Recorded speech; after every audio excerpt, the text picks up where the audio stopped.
feel yourself like struggling with nicotine, don't be like, oh, I'm not good enough for Christ, or I need to get rid of this before I can develop my relationship with Christ. Absolutely not. He's right there, sitting right next to you, crying. Okay, that how can I help my son? It's one of the worst things you could do is tell yourself that I need to fix this first before I turn to my father. Your father is there waiting for you at every minute.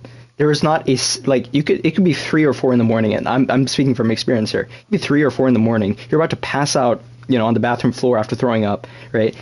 And God's going to be there with you, and He's not going to ask questions. He's not going to say, why didn't you do this? Why didn't you do that? All He's going to do is He's going to comfort you and tell you are my son, and we're going to go through this together. And so I think I understand like where you're coming from. I've been through it myself where I was dealing with addiction, but that's not an excuse not to start your relationship with Christ. This is something that you actually have to put work in. Not I'm not by work. I don't mean do this, do that, or don't do this and don't do that. By work, I mean Christ is my Lord, and how can I develop my relationship with Him? It could be reading Scripture. It could be praying a certain amount of times. It could be doing devotionals. It could be talking with people, like what we're doing now. This is fellowshipping, right? These are all works of the Spirit. And if you shy away from this, if you tell yourself, I don't need to do this, I need to do something else first, or I'm going to wait until I'm 18, that path's going to lead you to destruction, man. There's only one path to salvation. It's Christ. And the longer you put Him off, the more at risk you put yourself in. Because it's only going to get harder. Trust me. With addiction, it's only going to get harder.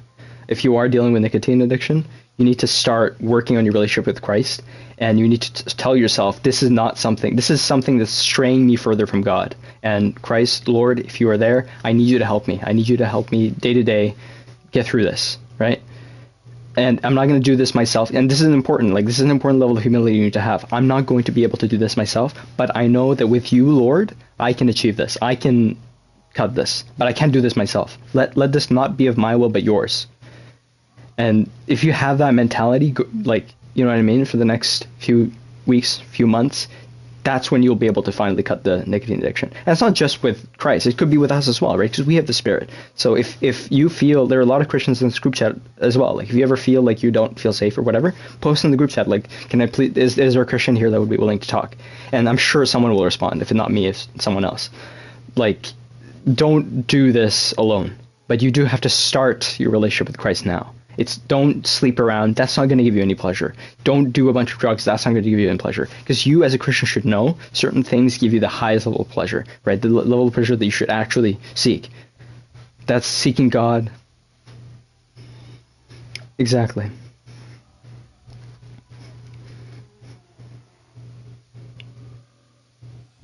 Maybe pleasure is not the right word. It's more like fulfillment, right? Yeah, but fun does nothing, right? Fun's gonna lead you to death, man. Fun's gonna lead you to hell.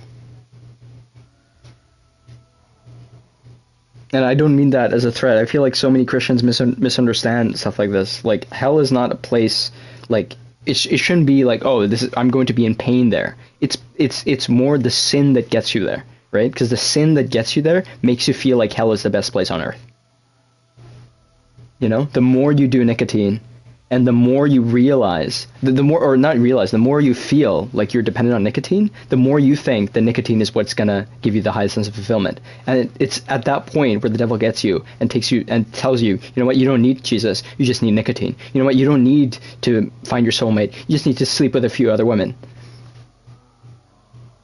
Exactly. And you don't need a bunch of women. You don't need to sleep around with a bunch of women, because that hole in your heart is going to get deeper. Because at the end of the day, you're going to realize I'm sleeping in this bed alone and I have no one to call my own. And that's not a good feeling. What's that? All right, it's something you're going to have to work on, man. I get where you're coming from. I get you're young, but yeah, that's